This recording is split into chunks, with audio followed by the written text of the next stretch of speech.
Greetings, fellow captains. Today we will talk about one of the most sophisticated and interesting maps in World of Warships. It's a meeting place for well-experienced players on Tier 7 to 10 ships. And it's called Land of Fire.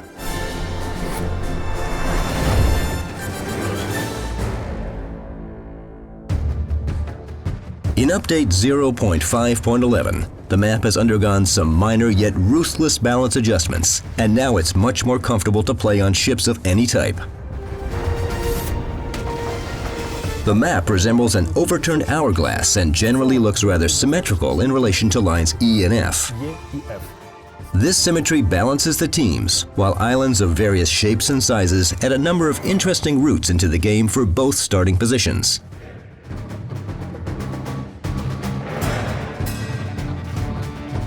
As usual, for ease of analysis, we'll divide the map into 3 zones. An archipelago with small islands at G7 to D10, large islands at H3 to C5, and a relatively open area at lines 1 and 2. At least 2 more open areas are available below at G5 to I8 and above at B3 to C8.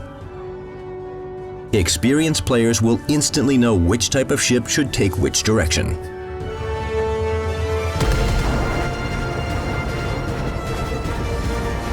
Let's take a look at Land of Fire in the domination mode. On this map, capturing and holding key areas becomes a challenging task for both teams.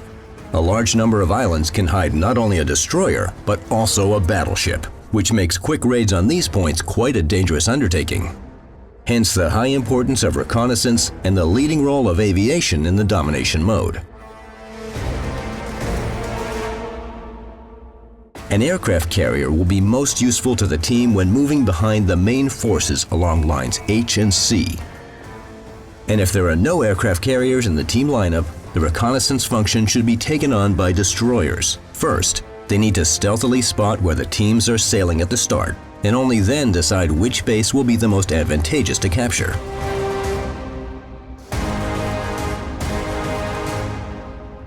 The area around Point A is the domain of big guns and long-range torpedoes, while the main battle happens around an island in the center. It's a perfect hiding place for a destroyer, but for a cruiser it's often a one-way ticket.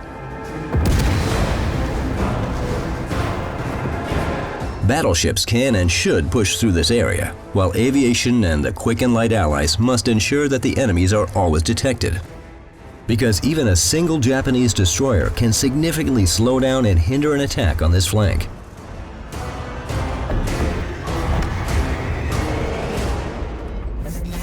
At first sight, Key Area B looks quite safe. The 3 islands surrounding it provide a chance to avoid coming under focused fire. But if the enemy pushes through the flank, this key area will become extremely hard to keep. Therefore, the wisest decision would be to concentrate your attention on capturing the flank and attack the center only if you succeed. It feels like C is a point of attraction for the light forces. Part of the archipelago at G7 to D7 protects the ship from enemies in the center. Numerous islands at G9 to D10 enable you to escape focused fire, while a piece of land in the center of the base will keep you safe from the enemy torpedoes. Point C is the realm of destroyers and light cruisers, close quarters attacks, and sharp maneuvers. Battleships should stay away from the heat. For them, staying near the islands at G7 or D7 will be a much better solution. Here, their sides are protected, and they have a chance to retreat if things go wrong. If you manage to push through the flank, the clearing between the islands, E7 to F7, will give you a chance to fire at the sides of enemy ships. Playing in the open areas along lines H and C is safer, but offers no place to hide from the enemy.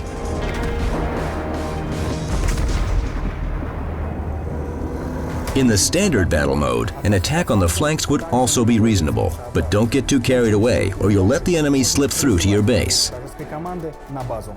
Therefore, the attack should be forced either along line 7, hiding your side behind the islands, or lines 3 and 4.